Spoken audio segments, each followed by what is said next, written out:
Kamusta po mga kapatid?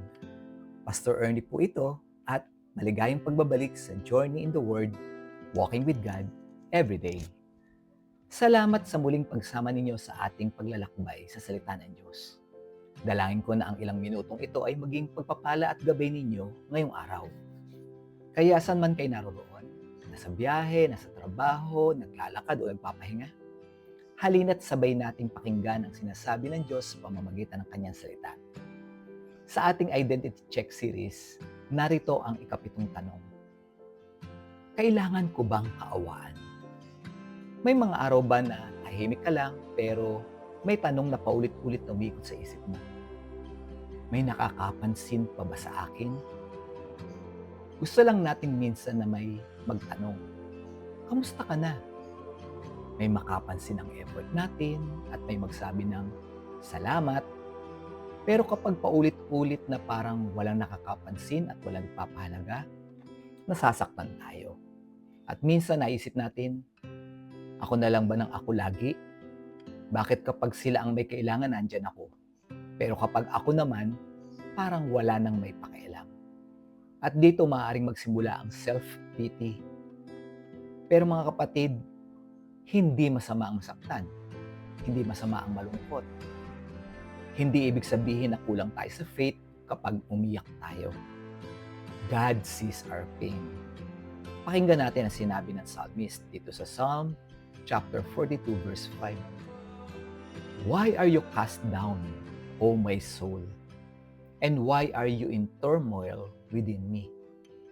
Hope in God. Tingnan natin nasasaktan ng psalmist. Pero hindi niya itinago ang kanyang nararamdaman. At hindi rin niya hinayaang doon magtapos ang kanyang kwento. Kaya sabi niya, hope in God. Mga kapatid, may pagkakaiba ang acknowledging our pain at feeding our self-pity. Ang pag-amin sa sakit ay nagsasabing, nasaktan ako. Ang self-pity naman ay nagsasabing, dahil nasaktan ako, wala na akong magagawa.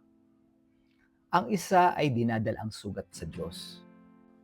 Ang isa naman ay paulit-ulit na ibinabalik ang sugat hanggang sa maging identity na natin ito. At baka kailangan mong marinig ito ngayon. Hindi dahil hindi ka napansin ng tao, hindi ka na nakikita ng Diyos. Hindi dahil hindi ka naalala ng iba, nakalimutan ka na ng Diyos. God sees you, kapatid. Nakikita niya ang mga sakripisyong walang nakapansin. Alam niya ang mga luha mong walang nakakita. Alam niya ang mga panahong nagpatuloy ka kahit pagod ka na. God knows your story. Pero ayaw ng Diyos na ang pain mo ang maging lugar kung saan ka habang buhay maninirahan. Kaya maaring ang tanong niya ay hindi lamang bakit ka nasaktan, kundi ngayong nasaktan ka na, ano ang gagawin mo kasama ako?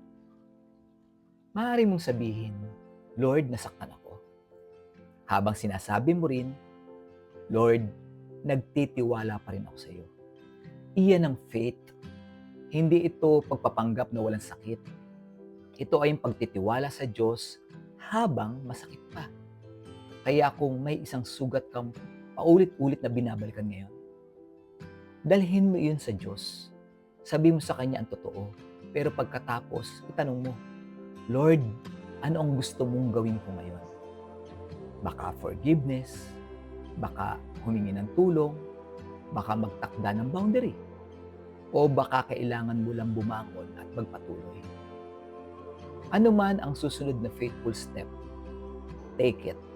Dahil ang pain mo ay maaaring bahagi ng iyong story, pero hindi ito ang author ng iyong story.